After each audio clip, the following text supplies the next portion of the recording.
لله وحده والصلاة والسلام على من لا نبي بعده. قال الله تبارك وتعالى في القرآن المجيد والفرقان الحميد: أعوذ بالله من الشيطان الرجيم. بسم الله الرحمن الرحيم.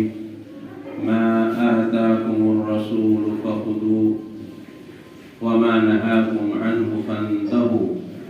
محترم دوستو، بزرگوں، اللہ تبارک و تعالیٰ نے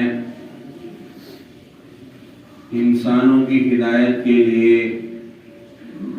بہت سارے انبیاء اور مرسلین بھیجے. ان کا مقصد انسانوں کو راہ راست بدلانا اور اللہ تعالیٰ سے جوڑنا.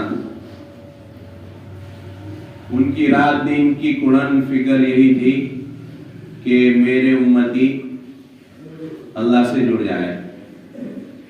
جس خالق نے، جس مالک نے ان کو پیدا کیا، ہر مسئلے کو اسی سے حل کرانے کی فکر کرے. لیکن انسان جب دنیا میں آتا ہے تو اللہ تعالیٰ نے انسان کے جسم میں دو مادے رکھے. خیر کا مادہ رکھا، ایک شر کا مادہ رکھا. فَأَلْهَمَهَا فُجُورَهَا وَتَقْوَاهَا. اللہ تعالیٰ نے انسان کو جب پیدا فرمایا تو اس کو شر کا بھی مادہ رکھا اور خیر کا بھی مادہ رکھا. اسی خیر کے مادے پر آدمی خیر کو تلاش کرتا ہے تو اللہ تعالیٰ اس کو نیکیاں دیتا ہے. اور اس کے دل کے اندر اللہ نے ایک مادہ رکھا شر کا.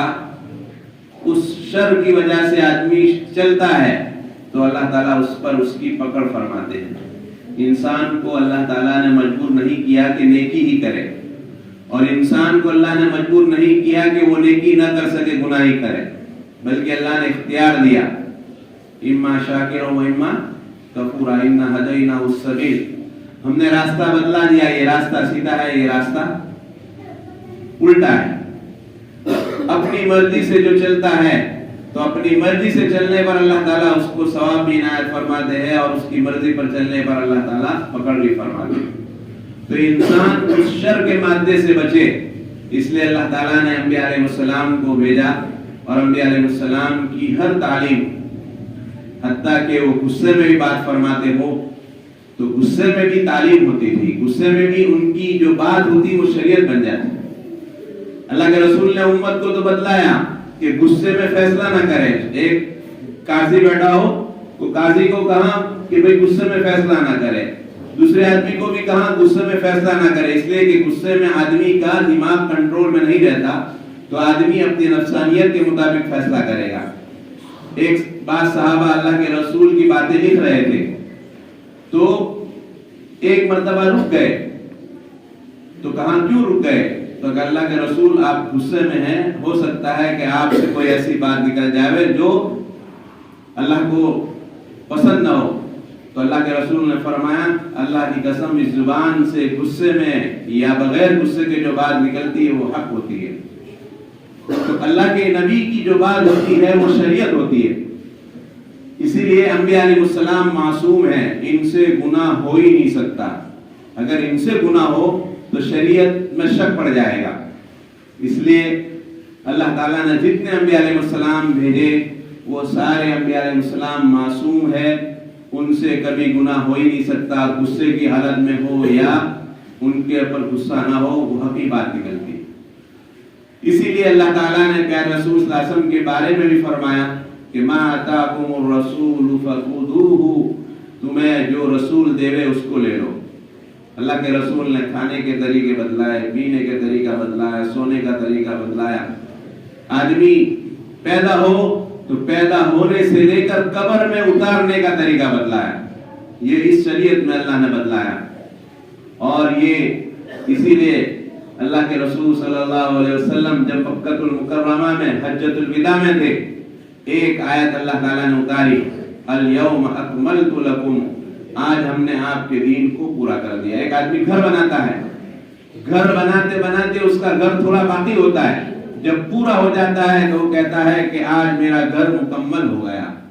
تو اللہ تعالیٰ نے اس دین کے بارے میں فرمایا الیوم اکملت لکم دینکم. آج میں نے تمہارا دین پورا کر دیا. معلوم ہوا کہ اس میں کوئی نقص نہیں ہے. ہمیں کسی کا محتاج نہیں بنایا کہ ہم شادی بیاہ میں، کھانے پینے میں، کپڑے پہننے میں اور ہماری معاشرت میں، دکان پر چلے، دکان پر بیٹھے، بازاروں میں چلے، کوئی قاضی ہو تو قضات میں، اور کوئی آدمی معلم ہو تو معلمیت میں، اور شاگرد ہو تو شاگردیت میں، باپ ہو تو باپ بننے میں، اور بیٹا ہو تو بیٹے بننے میں. آدمی کسی کا محتاج نہیں ہو سکتا. اس دین نے ہمیں سارے طریقے بتلائے. تو کتنا بڑا دین اور کتنا بڑا انعام. پھر اللہ تعالیٰ فرماتے ہیں وَأَتْمَمْتُ عَلَيْكُمْ نِعْمَتِي، میں نے تم پر اپنی نعمت پوری کر دی. اللہ تعالیٰ کا انعام کہ ہم نے تم پر انعام کیا. اللہ تعالیٰ نے بنی اسرائیل کو بھی فرمایا یا بنی اسرائیل اذکروا نعمتی التی انعمت علیکم، اے بنی اسرائیل میری ان نعمتوں کو یاد کرو جو میں تم پر میں نے کی. تو اللہ تعالیٰ اپنے انعاموں کو، جیسے باپ کبھی اپنے بیٹے کو کہتا ہے کہ میں نے تجھ پر یہ کیا، میں نے تیری یہ تکلیف اٹھائی، تجھے یہ اتنا بڑا بنایا تو مجھے کتنی تکلیفیں پہنچی، تو تاکہ اس کے ذہن میں باقی رہے کہ میرے باپ نے مجھے اس درجے تک پہنچایا، ایسے نہیں پہنچایا. تو اللہ تعالیٰ بھی کبھی اپنی نعمتوں کو گنوانے کے لیے اتمام نعمت کا اللہ تعالیٰ نے آیت اتاری اتممت علیکم نعمتی، ہم نے تم پر اپنی نعمت پوری کر دی. تو اگر ہم اس نعمت کو چھوڑ کر ہم دوسرے طریقوں میں جائے تو ہم گمراہ ہو جائیں گے. اس لیے اللہ کے رسول صلی اللہ علیہ وسلم نے فرمایا ان تمسکتم سنت نبیکم لن تضلوا بعدی، اگر تم نے اپنے نبی کی سنت کو پکڑے رکھا تو تم ہرگز کبھی گمراہ نہیں ہوں گے. آج امت راہ راستہ سے ہٹی ہوئی ہے. ہم ایسے بنے ہوئے ہیں کہ ہماری شادی بیاہ میں، کھانے پینے میں، کپڑے میں ہم دیکھیں کہ اسلام کو چھوڑ کر ہم نے دوسرے طریقوں کو اپنایا ہے. تو دوسرے ہمارے طریقوں کو یوں سمجھتی ہے کہ یہ اسلام ہے. ایک مسلمان جا رہا ہے، وہ بول رہا ہے. ایک مسلمان دکان چلا رہا ہے، دکان سے کوئی چیز خرید کر جا رہا ہے تو کہے گا کہ ایسے مسلمان ہوتے ہیں، ان کا اسلام ایسا ہے.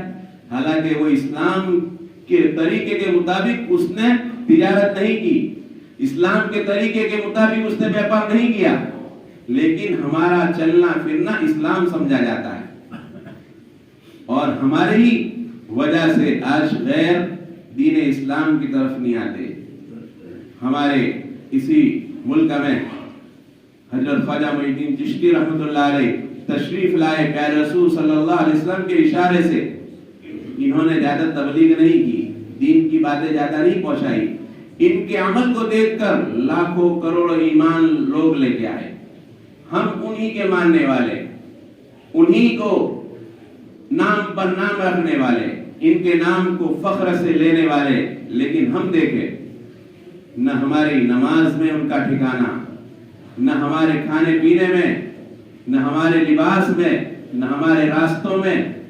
ہم انہی کے طریقوں کو چھوڑ کر چل رہے ہیں اور ہم اپنے آپ کو یوں کہتے ہیں مسلمان ہیں. واقعتاً مسلمان ہیں، اللہ کا شکر ہے، لیکن جیسا مسلمان ہونا چاہیے ایسے مسلمان نہیں ہے.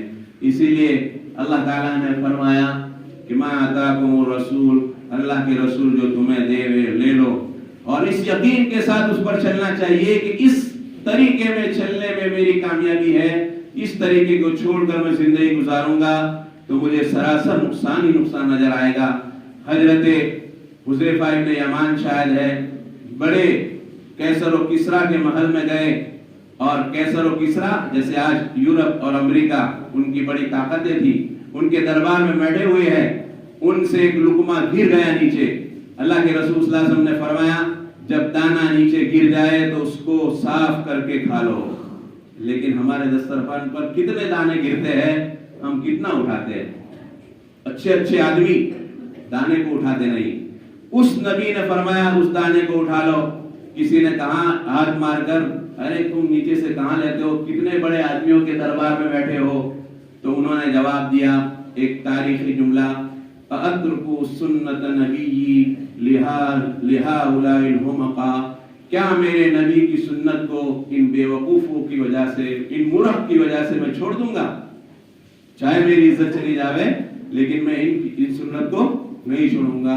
وہاں دربار میں سے اس لقمے کو لے رہے ہیں پیارے رسول صلی اللہ علیہ وسلم کی سنت کی نظر سے، تو یہ ہمارے اکابر، یہ ہمارے اسلاف تھے. ہم کہاں جا رہے ہیں؟ ہم سوچے ہمارا چلنا، ہمیں اس طور پر چلنے سے کہ ہم جنت کے راستے تک پہنچ سکتے ہیں، ہرگز نہیں پہنچ سکتے. ہم سب کا فیصلہ یہ ہو سکتا ہے، ہمارا حساب بھی ہو سکتا ہے کہ ہم اس راستے پر نہیں چل سکتے اور پہنچ نہیں سکتے. ہم اس طریقے سے ہٹ کر اب اللہ کے رسول کے طریقوں پر چلنے کی فکر کریں.